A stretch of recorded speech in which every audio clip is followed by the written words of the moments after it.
Welcome to the Manaverse Podcast. I'm your host, Tom Traplin, and this is the podcast where we explore what it takes to build a successful, friendly local game store. If you like what you hear on today's episode, make sure you subscribe to the podcast on whatever fine platform you're listening to.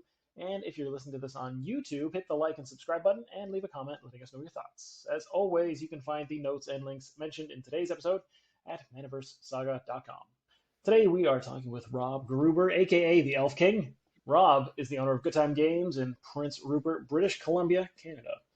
And he's built an incredible business by becoming somewhat of a local celebrity and personality, among other things. Rob plays the Game Store game a little bit differently. And today we're going to talk about his approach to working within a small community and what sets his business apart. So, welcome to the podcast, Rob. Glad to have you here. Thanks so much for having me. It was tough getting here. We had a couple of missteps along the way, but yeah, here we are. Thanks for giving me a chance to talk about Good Times. Good Times, my favorite place on the planet. I hope so. And we had a few hiccups, but I'm glad we figured it out. We're here. We're ready. Let's dive into Good Time Games and let's explore what makes this place so interesting and special, and why pretty much everybody in the industry knows who you are, because you definitely Yeah, stand out.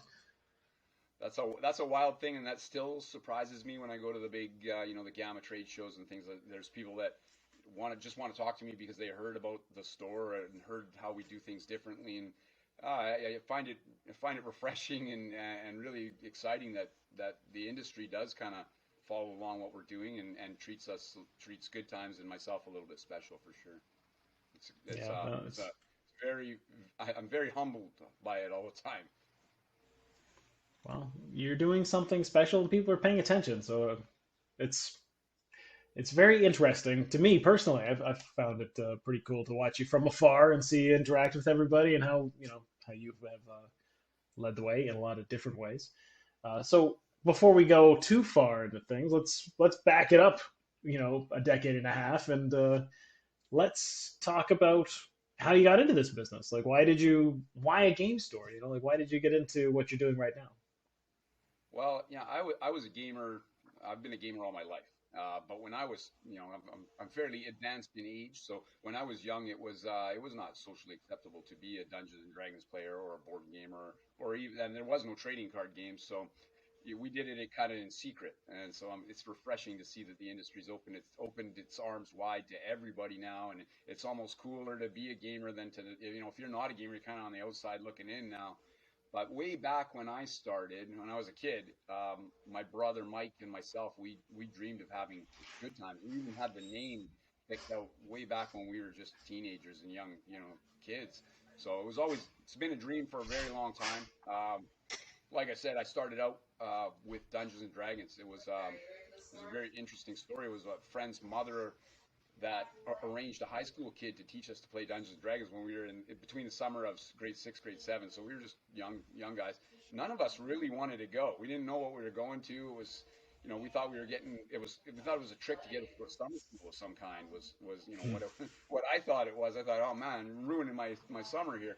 But I absolutely felt love that even the first day. I can remember it, vividly with my friends there. We played all day. We looked up to this high school kid that was kind of our dungeon master, and I fell in love with Dungeons and Dragons, and that opened the door for everything after that.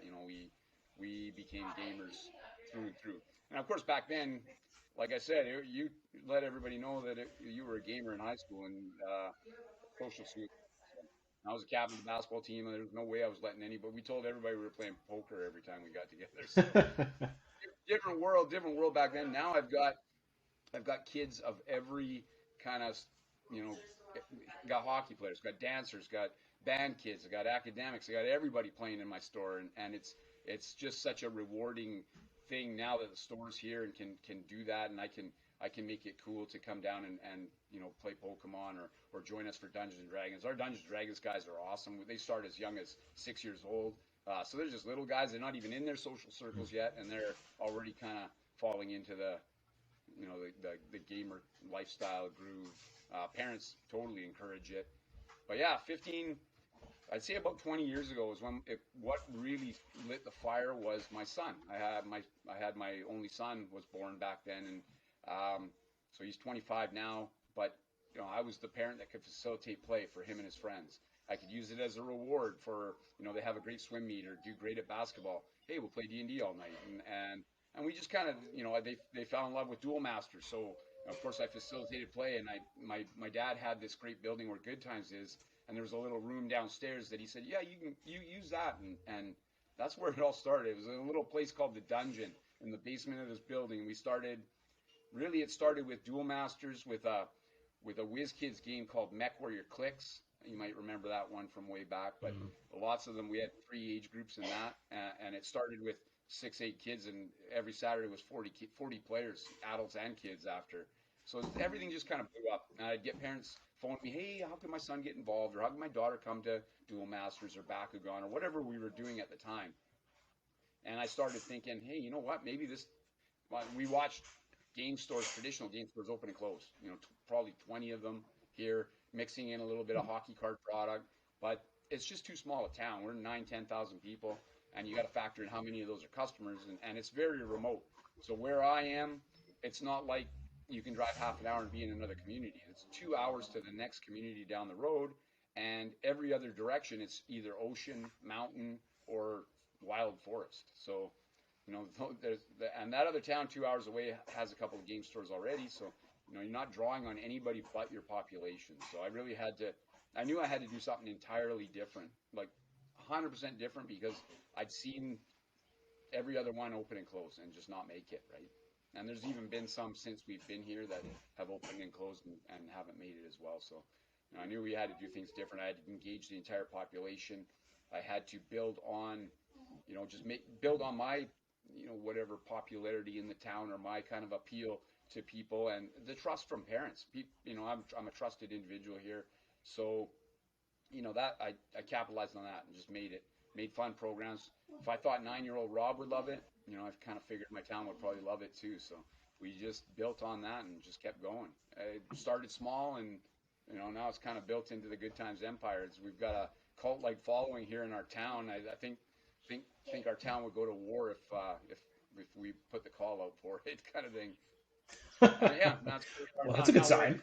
We do a lot of retail. We do a lot of different retail. I've got things that appeal to. We got bath bombs. You can see behind us. We do cookbooks. We've got licensed gear. My candy zone in the last 2 years has grown, probably 10 times what it was when I started it. So we do popcorn, candy, flavored pretzels, Pez, all that kind of stuff.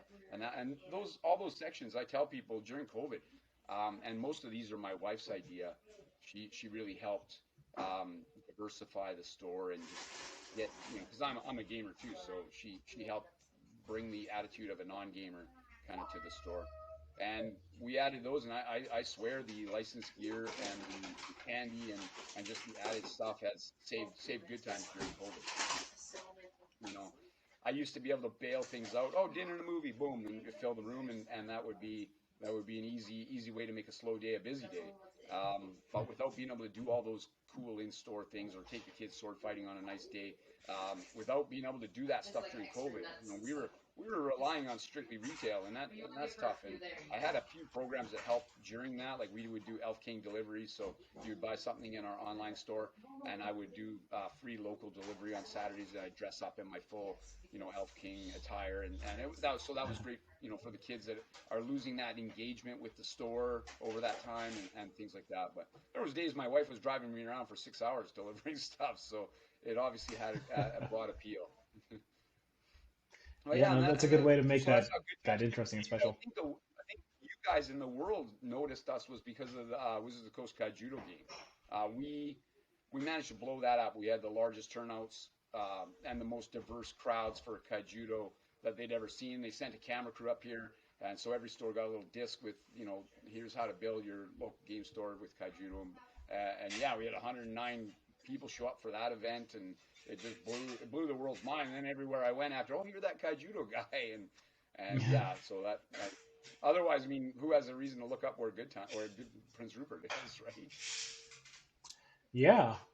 So I've got like dozens of questions just based off of those first couple of minutes. All right, let's work through those. I definitely want to dive into the Kaijudo stuff because that sounds fascinating. I want to explore like just what happened there, like what was the phenomenon that kicked that off. But before we do that, I wanted to ask specifically, why did you stick with Prince Rupert? Like when you you started things off there. Like, why establish a business there? Why not go to somewhere else that's a little bit more populated, maybe easier because of the market?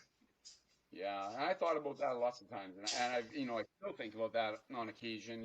What could I do in a large market and with my diverse kind of offerings? But Prince Rupert's my home, and I'm born and raised here. My mom was born and raised here, so I'm second generation born and raised in this little town. My dad's been here since he's 10, and they're still here. And my brother and his wife are here. The friends and family that I grew up with, they're all here. My wife is born and raised here as well, and it's just a beautiful little town. And I'm very loyal to. I call myself a Prince Rupertite. I'm loyal. Just recently, I got awarded the basically the key to the city from my town. My council, everybody that lives here really appreciates what I bring to this community, and I get treated like a superhero. I lead the parades. When anybody needs to raise money for something, I'm the guy that they come to because I'm going to have a broad reach and lots of appeal and be able to help as many people as possible. So while I thought about going somewhere else, and I could probably do a fantastic job, if I was in a metro and had the gamer crowd that would just wander into my store and then be able to build on the extras that I bring to the table.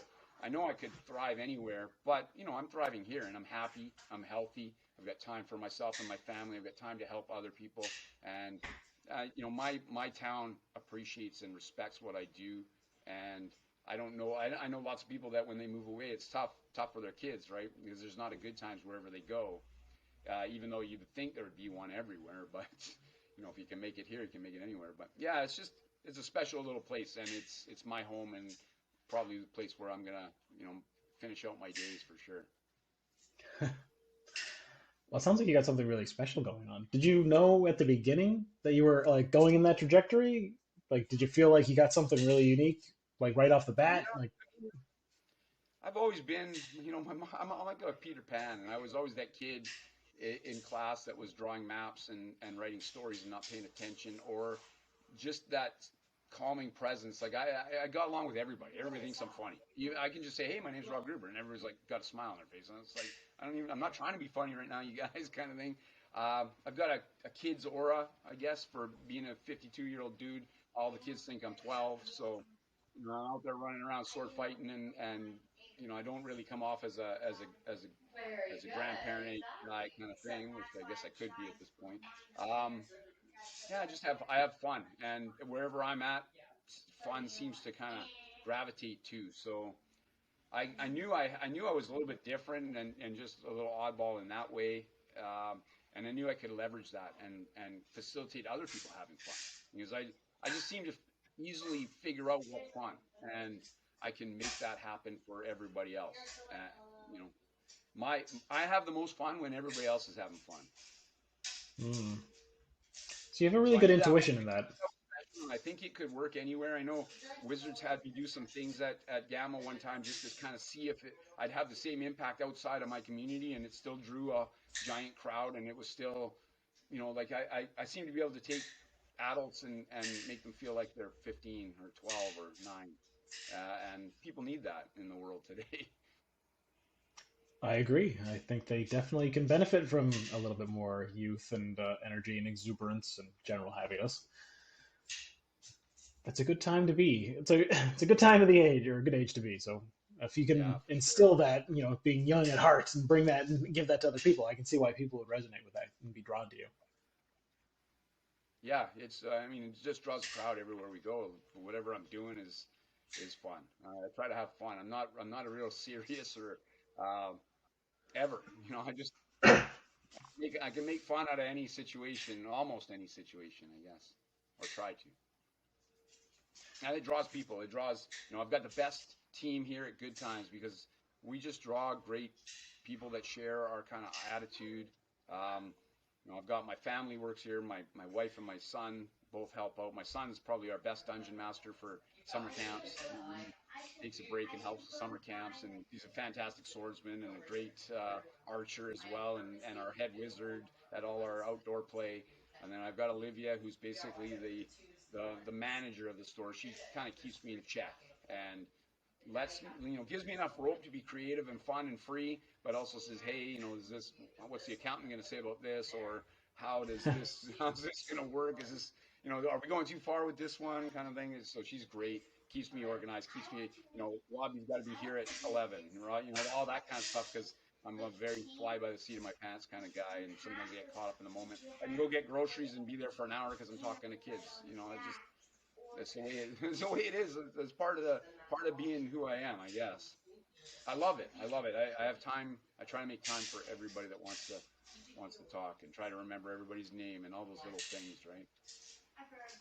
Yeah, yeah. So I'm getting the sense that a lot of the success of the business is an extension of the success of you as a community member, and you being Yeah. this caring, compassionate person who puts himself out there and makes connections with people and is naturally like able to do that in a way that people really like are drawn to. Like they connect with you, and then that translates into, well, they want to be with your, they want to go to you for your, to be participate in the business, to be at the game store, to experience the things that you care about and that kind of stuff. So you've got this Yeah. magnetic personality that just people can't help but come Yeah. to find out more about. Definitely, I leverage that as to the best of my ability, and I know that that's the strong point of the store. So we we make that a vital part of everything we do here, and try to try to make others like that as well. We like playing games with people we like playing games with. So ideally, you want people that you enjoy doing things with to be gravitating towards you. A lot of times people say, "Wow, you've got amazing kids. They all follow rules. They're well behaved." Well, it's because we have a lot of rules, and I hammer on them. Like, if a kid's not behaving, he's sitting by the tree instead of bird fighting, and so you lose the bad kids, and you get just good kids in the end, because they're the ones that are willing to follow through and follow rules. And so, I don't want to say I'm strict or anything, but I try to give them a good example of discipline and things in play. And we start them off as young as 5, so they're learning that at 5. By the time they're 9, it's committed to the brain. They are they're part of the program, and they're walking the same path, the good times path at that point. So we got amazing kids. Are the kids that are here mind blowing? I don't see. They walk in confidently. They can look me in the eye. Robbie boy, how you doing? I see kids that maybe are brought up on an iPad, and they can't even lift their gaze to meet my eyes, or stutter their name out. So I know these are well adjusted. They're going to be successful kids. I've seen the kids that my son and his friends, they started out as the kids, and they've all grown up to be successful young men and women, and just amazing. And I'm proud of all of them all the time. And I think what we provide here at Good Times is a good social, almost like a social, I don't want to say it, like an example, a social example of how to go out and help someone else and do the same thing. All the stuff that we did for you, go out and do it for someone else after you leave here, or after you grow up. You never actually leave, but when you grow up. Yeah, so I'm getting a sense that it's not so much the games and the structure and the retail location and the business itself as much as the culture of like personal growth and discipline and care and just caring about you and yourself and other people and bringing everyone up together. Like that wrapped up in the ethos of everything that you're doing, just but like it's games are the vehicle that teaches those lessons, and that's what people are connecting with. For sure. Games are made to be fun. So, we'll take them and we'll have fun. But yeah, we wanna have fun a certain way, and we want everybody to be included. I don't want, one of the first things I go over all the time at camps and stuff is there's no name calling, there's no bullying, there's none of that. And I tell a story of a young Rob that got bullied, and people look at me. Oh, someone's sorry, I'm just on a. No, sorry about that. Come say hi, Liv. This young lady I was talking about that grew up in the store and is now our manager of our store here. Hi. And Gary, this is Tom. We're doing a little interview for his web page and different things. But yeah, she started here at 14 years old and is now our manager. She's been here long. She's gone and done other things and has always kind of come back to Good Times. So she's super important to what we do in this little place, and super important. The kids absolutely love her, and yeah, it's just that's the kind of people we want to surround ourselves with. I lost what I was talking about now because she scared me off there. That's all right. That's all good. We're talking about the culture and the ethos. Yeah, the culture is super important here, and we we want to see all of our, like, I mean, our customers, every customer, we know their middle name, we know where they work, we know their kids' names, we know, you know, it's not like we get a lot of strangers wandering through the door. Everybody that comes through the door is someone we consider a friend, and or, you know, like, or an extension of a friend, or if it's someone new, you know, we want to make them our friend, and we want to introduce them to what we do here and what's special, and make them feel welcome right away. If they move to Prince Rupert, they know that they can find 50 friends just walking through the doors at good times, and they'll be involved in, you know, we got BattleTech going on tonight. Hey, come play. You can use my army. You know, you don't have to paint nothing, don't have to buy anything. Come play. You can give it a try, see if you love it. Same thing for Magic. You know, we'll have decks ready to go. Someone can jump in and play tonight, and our opponent, he might be our best player. He'll walk you through how to play. You know, he'll help you have a good experience for your first time. And that's just our, you know, like you said, our culture, the way we do things. And I think you get away with that in a small town. I don't know if I can pull that off in Vancouver. Maybe I can over time, but you know, I don't think right out the gate you can. You know, that's one of where I'm always complaining that we have a disadvantage being in a small town. That's one of the advantages of being in a small town as well. Yeah, you can really set the tone, and it's everybody. You hit the ball, you've got the whole base covered. Whereas, yes, a place like Vancouver, you know, you could probably start to begin developing that and growing into that kind of a community, but that's a multi-year process because you've got, you know, so Yeah, many people that you'd have to touch on. and I've also got to say, like, you know, we have 80 kids over there for sword fighting, or 450 kids in our D&D program, like 80 women in our ladies D&D program. So these are huge numbers, and they're mind blowing and daunting for a store that says, hey, I want to try to do that. But Good Times didn't start like that either. Good Times was small. Like, my ladies D&D program was 6 moms that wanted to connect with their kids that were playing in our Heroes program. So they just wanted to understand the language. They didn't really intend on playing D&D for the rest of their lives. They came to that one session. I made a one shot for them. You know, we had a little potluck. We had a little bit of fun, laughs, and whatever, and introduced them to the game. And they said, "Hey, Rob, can we come back and play next week?"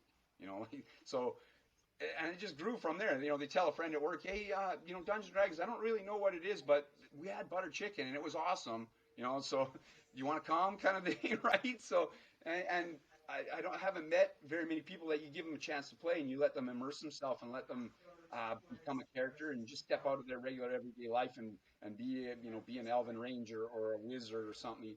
I haven't met very many kids, adults, anybody that doesn't absolutely love it when you give them a chance. And if they, as long as they come in with an open mind, you give them a chance to play, they're gonna love it. And that's, you know, that's how you start. You start small. Those were small groups. My Heroes of Hawthorne, my 450 kids, was 8 kids. It was my son and his friends. That's how it started. But I didn't look at, you know, this week's 8 kids. I looked at, let's do the long haul. Let's show advancement for these characters. Let's let them do birthday parties and let them invite friends next time. And so every birthday that I have that has one D&D kid instantly makes 7 more D&D kids. You know, it's going to be a natural extension of, they're all going to have fun, guaranteed. And so we started all those communities small. Our giant Pokemon started small. Kaijudo started with 6, our first Kaijudo. And lots of the kids were like, no, we don't want to play, because the older kids were like, well, we went with Duel Masters and they canceled it. We don't want that to happen again. I'm never giving them a chance again. But they, you know, they all started coming back. And yeah, we just build from, I think, long term. If I see a game and I think I love this game and I'm enthusiastic about it and I think I could have fun playing it, then I think, hey, let's build this. Let's go 4-year program kind of thing. I like the vision. The vision is a big part of why things kind of like go in that trajectory. And I wanted to touch on the Kaijudo in particular. So what? How did this turn into a phenomenon for you? How did this become something that you became known for? What was the process? You know, I think I liked the game. I liked Duel Masters, and that was one of the first games that I played with my son when he was just a little guy. So we really took a good hard look at it when it came out, and I thought, you know, let's give this a go. And I didn't really think we're gonna blow it up. I didn't think it was gonna be what it ended up. But you know what helped with that? That was a time where Facebook was pretty new. So I had a connection with a lot more people because of online. So I could share pictures and I could build on things and I could have a parents group where I could invite people to the events every week. And a huge part of our success, and this was the first game that kind of showed me that was a prize for everyone. So we had an entry fee and a prize for everybody. And those prizes, we didn't award to the guy that went 4-0. We rolled a D20, highest roller picked first from the pool. And if there was, let's say I had 80 people at the tournament, I'd make sure there was 90 prizes. So the guy that picked 80th still had a choice to make, right? So if it was a 6-year-old kid, that's important, right? Do I take a candy bag, promo card? What do I take here? A pack, so as long as you give them a choice, they're going to pick what they're, even if they pick last, they're going to pick what they want. And that was a huge one. Doing the D20 prizes was massive for us as well.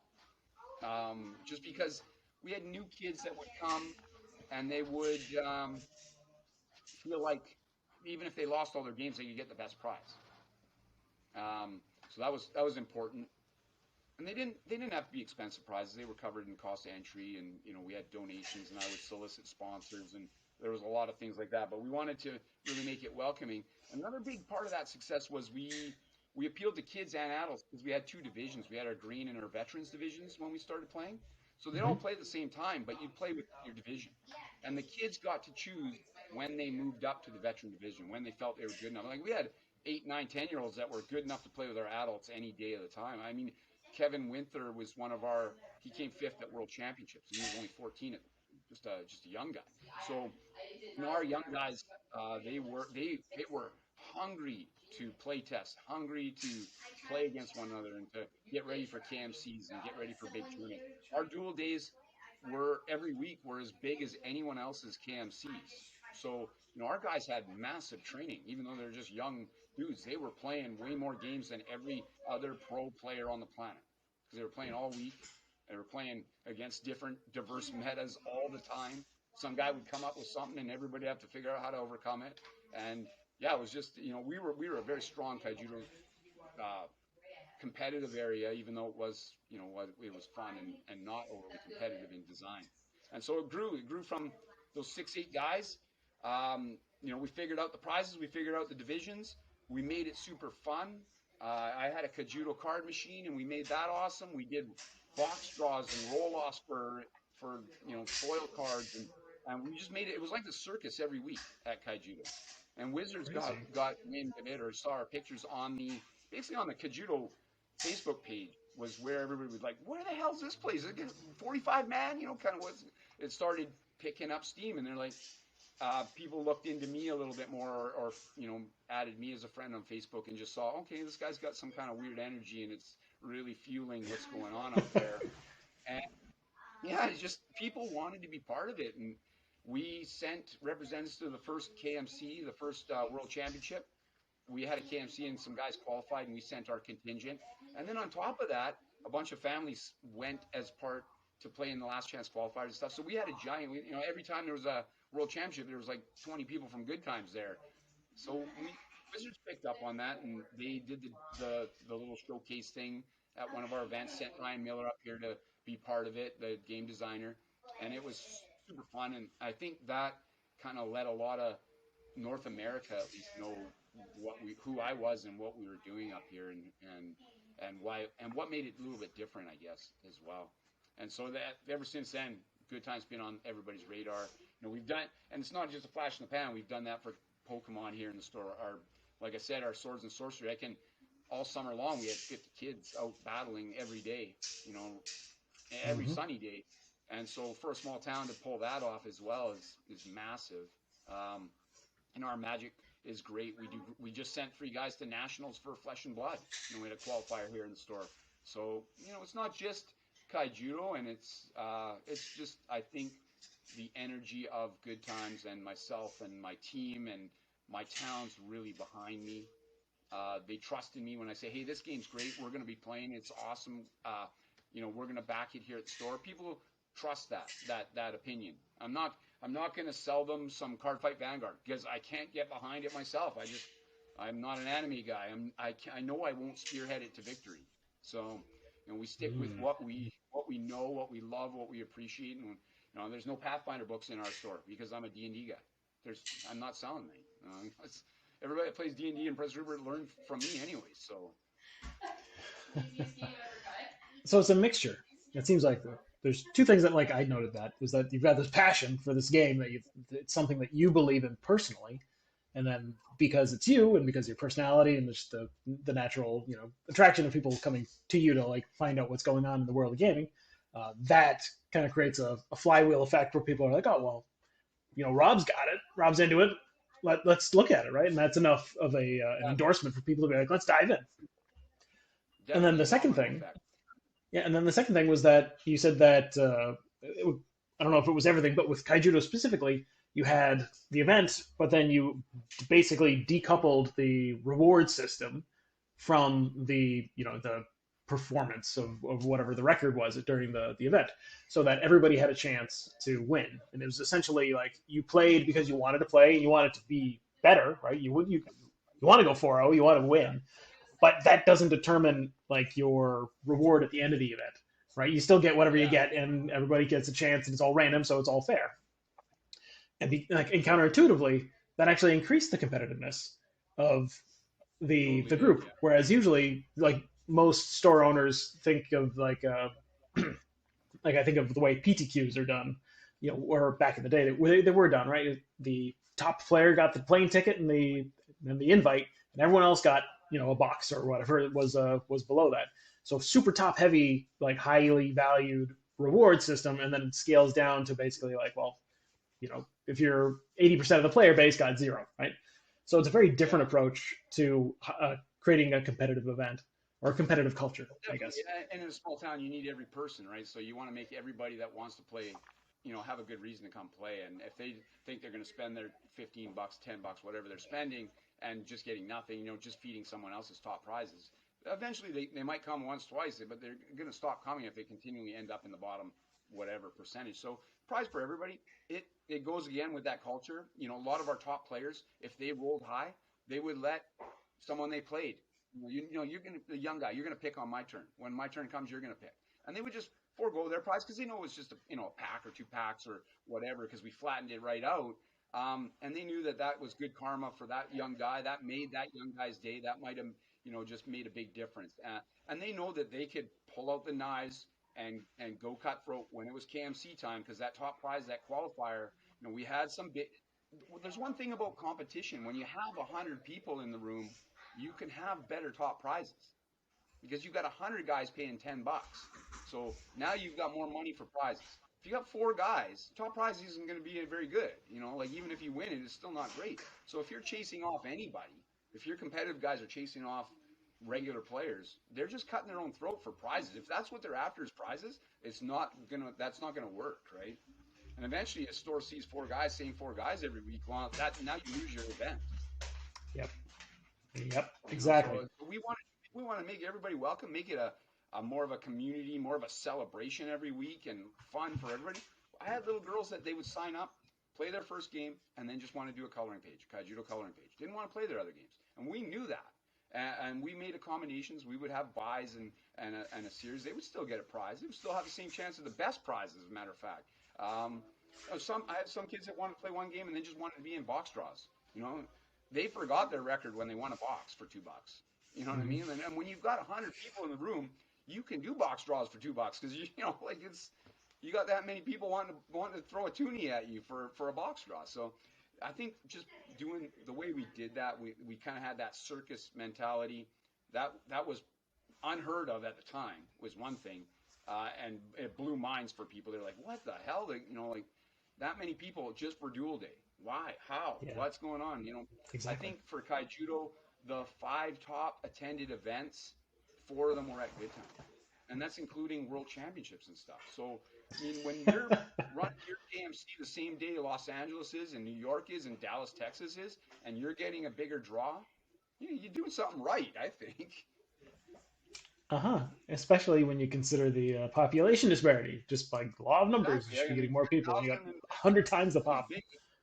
Yeah, there's more people taking a dump at any given minute in New York than live in my town. Exactly. Exactly. So Yeah. So so we does that extend to the rest of the organized play stuff that you do in the shop? Do you just kind of make it flat or make it random and kind of remove The tiered For structure that most of most it, places do? most things, especially our kids things, anything we run kids programs is all based on that D20 roll, and we've got some rules that go with that kind of build community as well. So if you're wearing a Good Times, logo T-shirt, you get a +1 on your prize roll. If you've been super well behaved, you're helping clean up, you're helping a young player learn to play, and our trainers and our professors and our supervisors see that, they can also award you a +1 for that. So, and there's a behavior bonus to your prize roll. I mean, and a lot of times it doesn't make a difference in the grand scheme of things, but sometimes there's two people with a 20 and some guy's got a shirt on, he's got 21. It makes all the difference. So that gives a little bit of brand loyalty. Also, it has a secondary bonus is when I take my pictures, it looks like we are a cult up here. When I'm posting pictures from our events, it's like, there's 19 guys with Good Time shirts on. What's going on, kind of thing. As a third thing, I guess, it sells a lot of shirts because everybody wants a +1 of their prize roll. So those are all bonuses that come with that. But we try to do that for most games, especially like I said, the kids ones. Our Magic players, obviously they're a little bit more competitive and a more adult-based thing. And my friend Ryan, who has been he's our Magic judge, our top player, and our organizer. He's been that way for the last 20 years, kind of thing. He does make sure that there's always a prize for everybody is one thing, but he will make them a little more top heavy. So there is a reason to compete and a reason to get better. But we also have a lot of things that it's nice when some of our young players come. The older guys will add things to the prize pool that only those younger guys are eligible for. So, it's stuff that maybe the older guys wouldn't want to win anyways, but just extra promo packs or promos or something. So our younger players have a little bit, even if they roll high or low, or if they place high or low, they still have, they're getting a little bit of volume, like what they grew up in the store kind of being used to. So that's, I'd say Magic steps, a little bit away from our regular, but still in a good way. And same as Flesh and Blood, a little bit more competitive. And we want to encourage that competitiveness because we're going to be sending guys to nationals, and we're going to send guys want to go on the Pro Tour qualifiers and things like that. It's not different in that aspect. We still got guys that aspire to be really good Magic players, really good Flesh and Blood players, and we want to reward them, and we want them representing Good Times and not just going down there and being clowns. Then we want them to be able to play as well. So I guess we do a little bit of A, a little bit of B. We maybe bring them up with a great, generous sort of mindset from when they're small, but then as they get older and they commit to a game, we want them to be a little cutthroat and competitive as well. Same time, because they're representing us, and we want everybody to think Good Times has the best players in the world at everything. Why not? Right? We got the best sword fighter on the planet here, so I want everything else to fall into place as well. Yeah, well, if you're going to be there, you might as well be at the top. So yeah. So we talked about a lot of great stuff, a lot of really cool things that are going on. So over the last 16 years that you've been rolling on this business, what's something that you, I'm gonna say regret? What's a mistake that you made that you learned from in the past? Well, I've learned from lots of things. One of the biggest ones I learned through COVID was just as far as game stores goes, was I moved my play tables out of the retail space because we added all those lines to help us through COVID. And we were getting people that were coming in that were not game store traditional customers. So they were coming in, and if there's 6 tables of Pokemon kids, they're turning around and leaving. So we learned that. We designed a better game room downstairs, dedicated just to play. We've got a couple of RPG rooms dedicated just to that. And so we don't just have people hanging. It's a retail store. When there's nothing going on, there's a retail store. When there's something going on, it's still a retail store. So we were noticing with 70 kids for Pokemon, we weren't getting a single customer in during Pokemon because it was the zoo in here. And that was probably the biggest thing I learned was I took that, it lets me control. It gives me full control of things. So people are only in that room when there's an event going on, when there's something with a schedule, with a fee, with a start and finish time. So I don't, I think that was a huge benefit for Good Times as well. And our retail sales have jumped because of it. Our customer base has broadened immensely because of that. And it was one of those things that I like to think I'm a smart guy. I didn't figure that out all those years ago. So maybe that's a regret that I have. And we also used to be diversified in a way that didn't kind of I had no impact on. I'm like I told you, I'm not very not technologically adept at anything, but my partner was, and so we used to do some consoles and sales and service for computers and stuff like that. And the only bad thing is it couldn't capitalize on my energy, that stuff, because I'm telling kids I don't know how to turn on an Xbox. That's it's just the way it is. I don't play Xbox. I'm out there sword fighting, or I'm going to do other things and playing games face to face. I like sitting across from people and playing at a social table. And yeah, so that was another thing that really didn't jive with Rob. So my partner, who is a great guy, an amazing human being, and just a compassionate, big-hearted dude. He passed away a couple of years ago. So obviously I can't fix computers and consoles, and I can't really get behind it. Even if I hired someone, I just thought we've got to pivot the business. And that was a good move for us as well. We seem to be razor focused now on what we're doing and trying to do it better, and do everything well and do everything better. And those are two things that I guess my biggest regret was I should have started doing this when I was 20.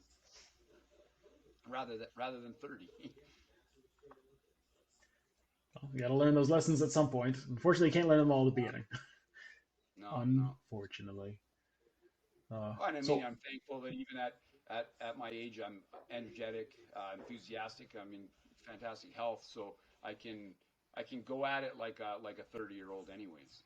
And really, I'm still excited to put up new signs and to clean things and to fix things and change things. So, I haven't lost the passion, even though I've been doing it for as long as I have. It seems like every day we have some project on the go that's exciting, and we're giddy over it. No, and that energy helps, obviously. The enthusiasm, if you can maintain that fire, then that's definitely what you want. To come in excited to be at the store every day, right? That's the ideal, right? That's what you want. Yeah. How I much always tell people I'm living the dream. exactly? How much do you feel like? Because actually, another thing that you're known for is the fact that you are a fitness dude, and like this is a big part of who you are and what you do, and it's part of Yeah. your lifestyle. How much do you feel like that contributes to like the store, the energy, the just what you bring to the shop? Definitely, my mental health is probably just as important as my physical health, and that going to the gym every day puts me in the right frame of mind to be positive and to be energetic and enthusiastic. Um, Everybody in the building knows the days that I don't go to the gym. It's just it's noticeable. You can tell. So that's important for me personally. And that's kind of like a game as well for me. Like I like seeing improvements. I like trying to win the fitness game. So that is much like someone playing Magic in their store. For me, it's I win when I'm in great shape and I feel good about everything. I think it also I do leverage it obviously. Being out there on the sword fighting and getting to be that persona as the Elf King. You can't really pull that off if you're not kind of have that stature. So that helps me, with my personas, or if I'm a Jedi, it helps me with that, or things like that. But also, I think parents like to look to me to be a good role model and a good example for their kids. And I think, I'm pretty clean cut, pretty. I want to say, like, I've been told that I'm kind of Captain America. I guess I'm always, I always play the good guy. I'm always the hero. Try to be the hero. I like to think that if there was ever a situation where they needed a hero, I would be able to step up and be that person. So I think parents count on me for being a good example for their kids as well. Um, Showing that eating, don't drink a monster. Have a water. You want to be a little more like Rob, then that's probably the way to do it. Um, and just regime is important for everybody. And like I say, it's great for being in shape. I've always been semi in shape all my life, but it's the biggest benefits to my mindset. That commitment, that discipline, showing up every day. Those are all things that you have to do in life, and they help me to get that. That's my jump start for the day. and I just feel better every day that I go to the gym, and I feel like I'm in fantastic shape. I can sword fight. I know I can outrun everybody. I know I can outjump everybody.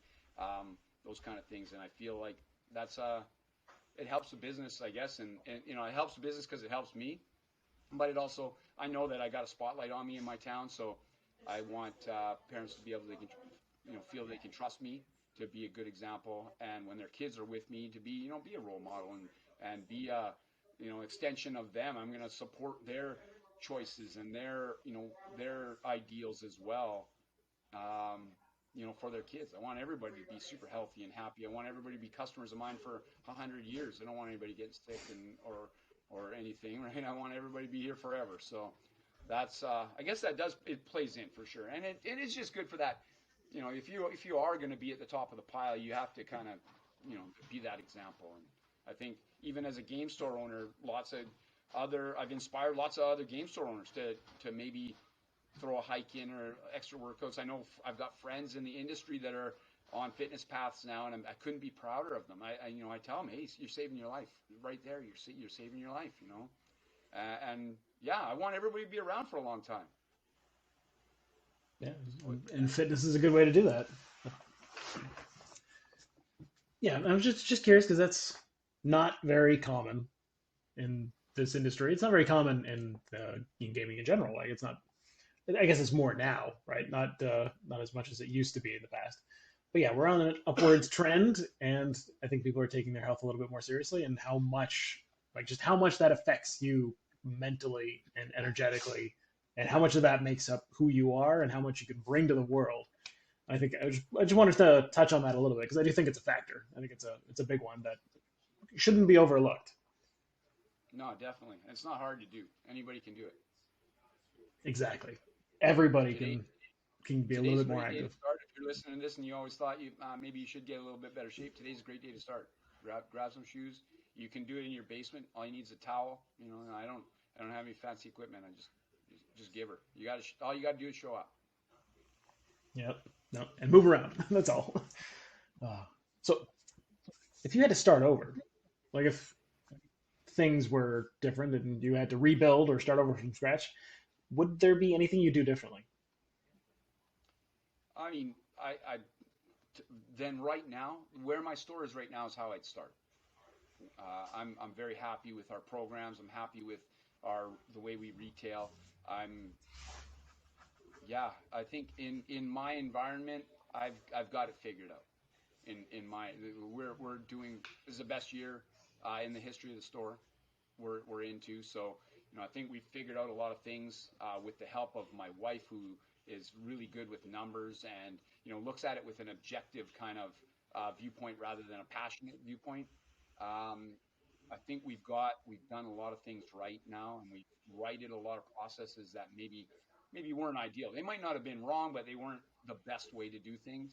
And I think we use our time correctly now. We focus on things that are going to be the best for the business and the best for building the business and the community up. So yeah, I think if I was to start over, I'd start where I am today. And I made a lot of mistakes. I'm not going to tell you I didn't make a lot of mistakes growing up. We had to blow out lines. It's just like any store. We've made guesses on wrong things and done things poorly and mispriced and all kinds of things along the way. But if I think right now I've been here so long that I kind of know. And this is not to say that this is right for every game store out there.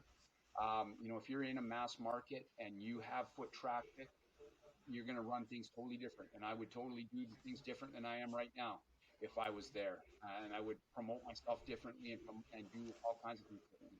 But in my limited market and in my friendly, very well known market, I think I've got it figured out. I would start exactly how I am today.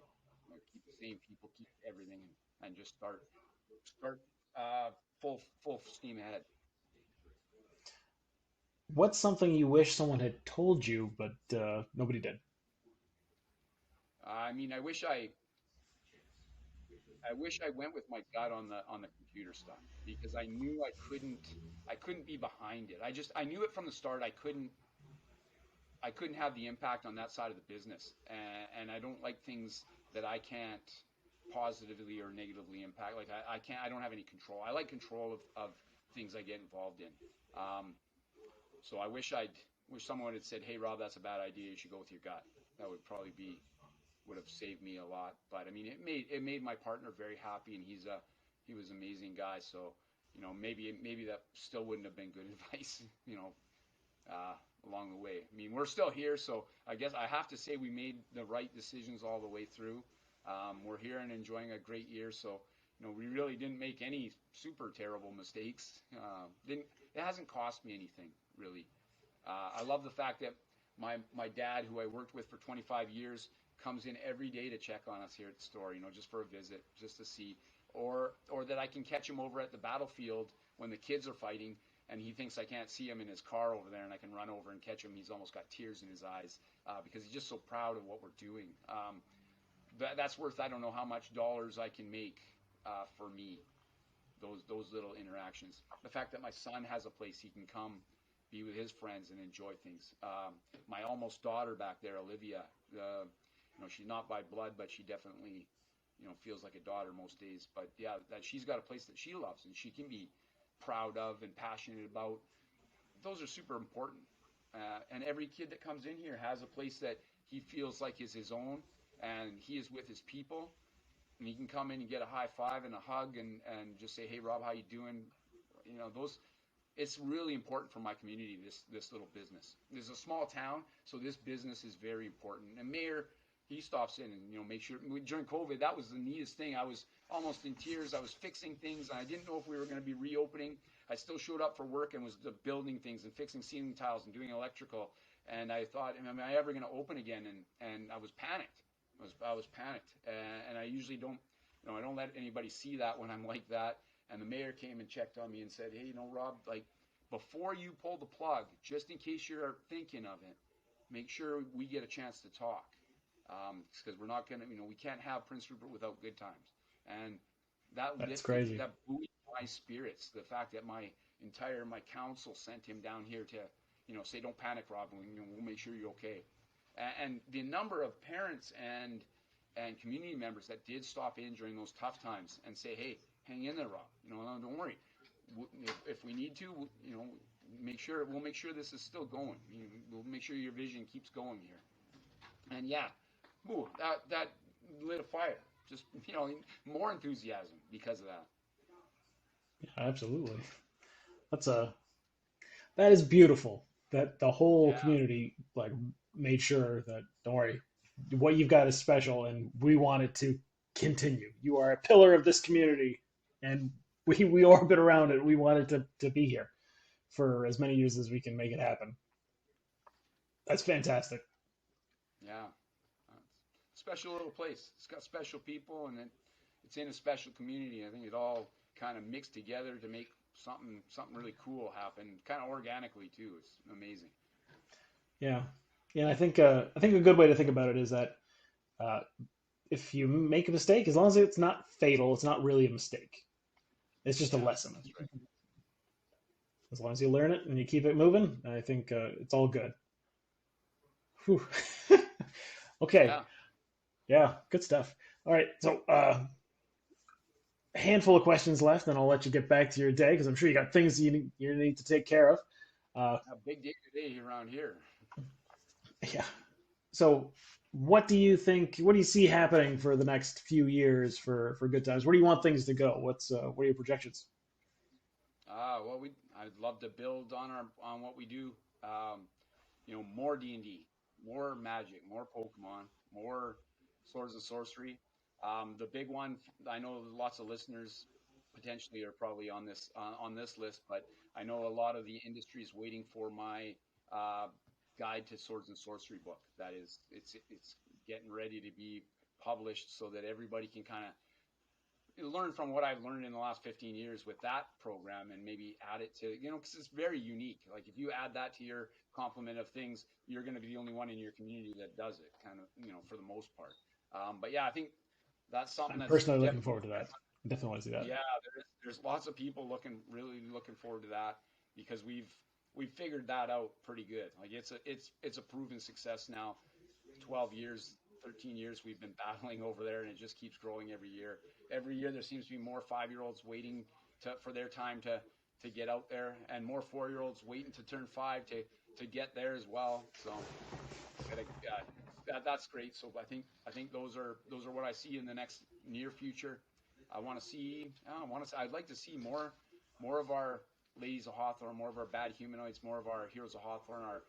I've started kind of blending their storylines together so that they interact with one another in the campaign world, and I'd like to see that develop a little bit more and more of those stories.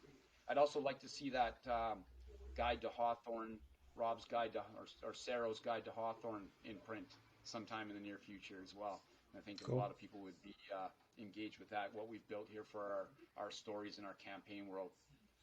So those are my hopes for the future here, and just hope to stay healthy and happy and doing what I love for the next decade, 2 decades, 3 decades, maybe. Yeah, keep it going for as long as possible. It's going to make me 1,400 years old in elf years, I guess, but that's... Don't worry. I'm sure we'll be chatting again in another 50 years from now, and you'll be still rocking along, doing what you're doing. All right. One of the last questions I want to ask, and it's a question that I ask pretty much everybody who comes on the podcast. It's kind of the theme of what we're talking about, and that is basically, what does success look like for you?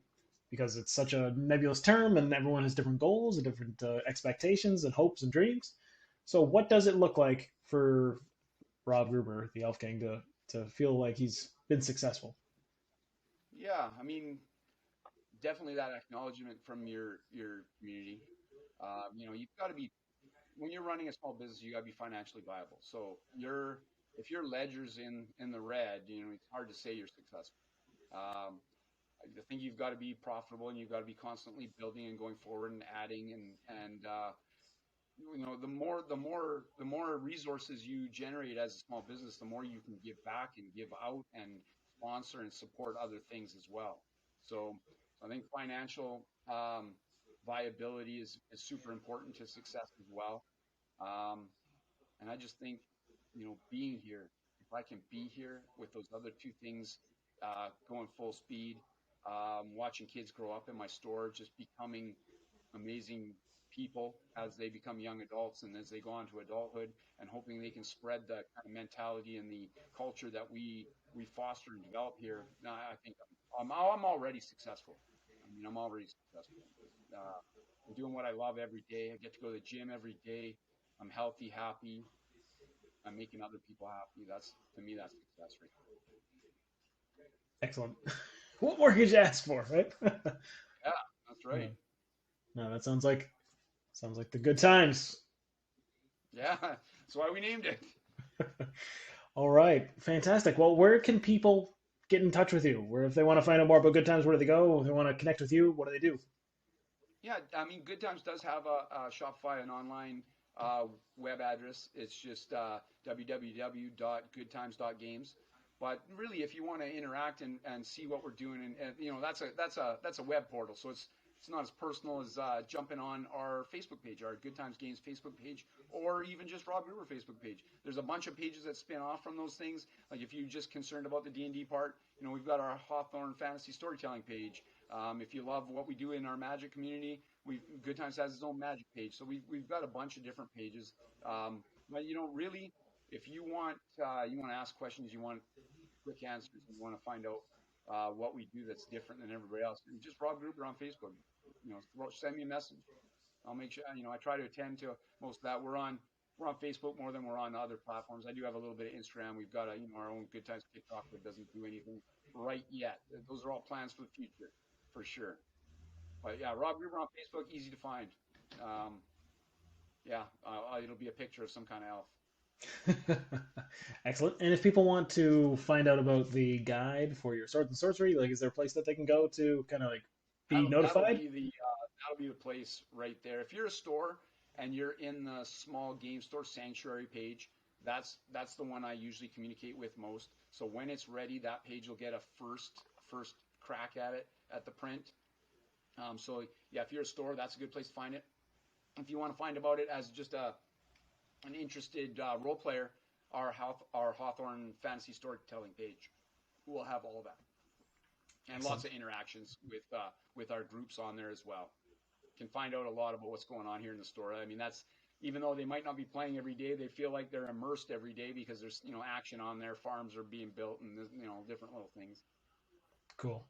All right. Well, thank you very much for coming on the podcast and giving me your time. I really appreciate it. And I'm Hey, glad thanks we for could, having me. yeah, I'm glad we could have the conversation. We figured it all out and we made it happen. It was a lot of fun. Yeah, it was great. It was great. Thanks again. All right. Well, we will talk to everybody again in the next episode of the Metaverse Podcast.